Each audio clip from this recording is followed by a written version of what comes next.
Assalamualaikum warahmatullahi wabarakatuh. Apa kabar sobat sekalian? Jumpa lagi di channel Enerpol. Kali ini kita akan membahas berita hangat, yaitu terkait saling jegal untuk menggagalkan Anies Nyapres. Ini disampaikan oleh jubir baca pres Koalisi Perubahan Anies Baswedan, yaitu Sudirman Said.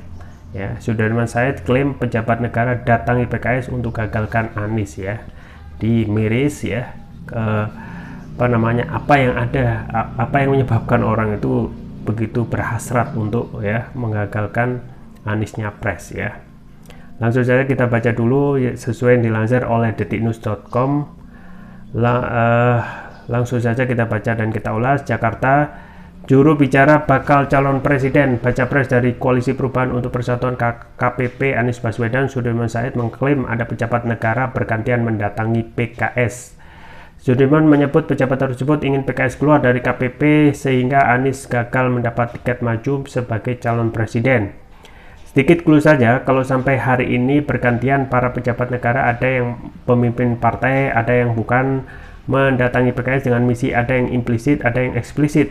Misinya itu supaya PKS keluar dari koalisi dan majunya Pak Anies digagalkan.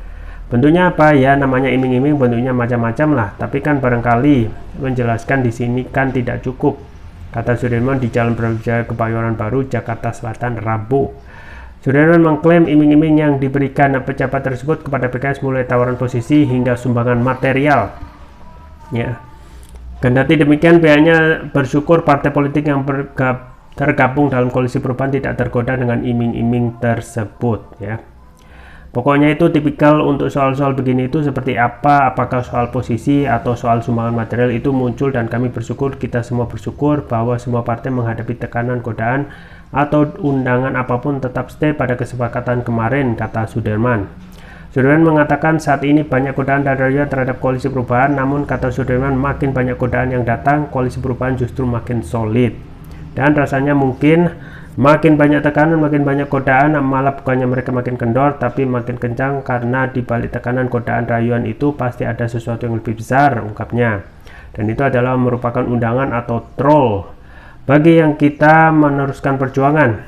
Demi apa? Demi memberikan solusi, bukan sekedar berebut jabatan, tapi kita ingin menyampaikan gagasan, program-program, mencari solusi bagi masalah-masalah, imbuhnya. Mahfud tegaskan Denny Indrayana jaga Anies. Menko Polhukam Mahfud MD sebelumnya mengakui telah menugaskan mantan Wamenkumham Denny Indrayana menjaga baca pres Anies Baswedan agar demokrasi di Indonesia hidup. Mahfud menyinggung Denny yang selalu berteriak tentang penjegalan. Kan Denny itu bilang ditugaskan oleh Pak Mahfud untuk menjaga Anies agar demokrasi hidup dan dia dapat tiket. Memang iya, karena dia kan selalu menuduh pemerintah itu mau menjegal Anies. Menuduh juga ada upaya menggagalkan pemilu, memperpanjang menunda pemilu, kata Mahfud kepada wartawan di Kompleks Istana Kepresidenan Jakarta Pusat Senin. Mahfud mengatakan dirinya dan Denny berbagi tugas untuk mengawal demokrasi. Mahfud mengaku siap melawan dari internal pemerintah jika ada yang berupaya mengganggu demokrasi.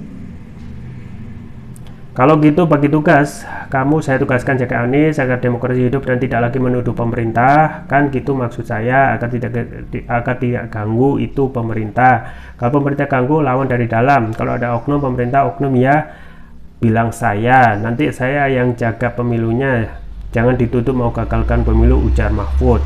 Mahfud mengatakan perihal berbagai tugas untuk mengawal pemilu juga disampaikan kepada Presiden PKS Ahmad Saiku.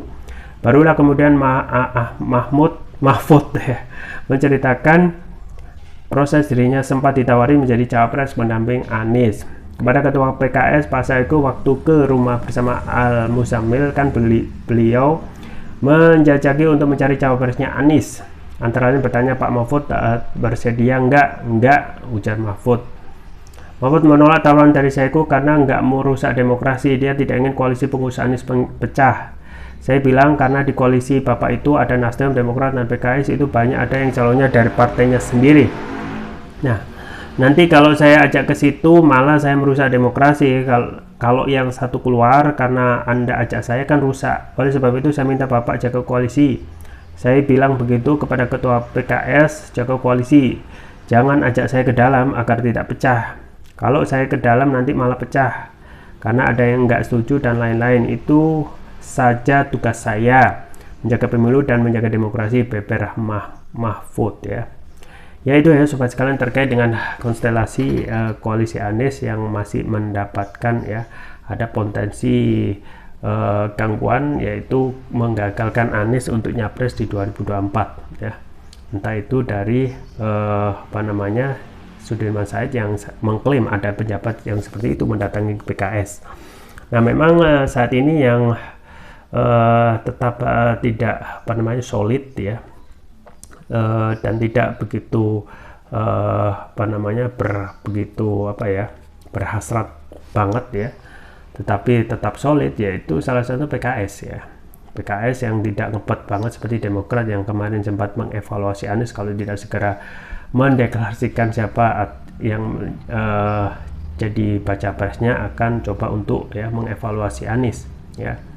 Pun juga Nasdem ya kul-kul saja gitu ya, menghadapi koalisi yang nanti harus dikawal sampai nanti pendaftaran baca pres. Dan ini menarik gitu ya, padahal beberapa faktor ya, diantaranya survei sering menyebutkan Anies itu selalu menjadi nomor 3 ya, tetapi penjagalan justru terjadi terus menerus ya. Ini aneh gitu ya. Jadi memang usut punya usut ya, kabar-kabar gosipnya bisa jadi survei itu ya tidak menggambarkan realitas di lapangan, atau survei yang kadang dugaannya ya menjadi campaign manager karena sudah ada yang membiayainya untuk memenangkan siapa yang dijagokan ya. Kalau kita melihat survei dengan polling ya, fenomenanya yaitu ketika kita melihat polling justru sebaliknya ya yang ada dalam fenomena survei, di mana survei selalu menanamkan Prabowo dan Ganjar. Di satu sisi polling yang dilakukan oleh lembaga kredibel seperti ILC, CNBC dan juga ILC itu bahkan memenangkan Anies dengan suara sangat signifikan. Bahkan Google Trend ya, Big Data juga sama gitu ya. Tetapi itulah ya yang terjadi, politik ya sangat berhasrat ya untuk kekuasaan itu tetap berlanjut. Ya kita tunggu saja ke depan terkait dengan kontestasi apakah Anies tetap bisa nyalon di 2024. Itu saja yang bisa saya sampaikan. Semoga bermanfaat. Jangan lupa like, share, dan subscribe. Sampai jumpa lagi. Wassalamualaikum warahmatullahi wabarakatuh.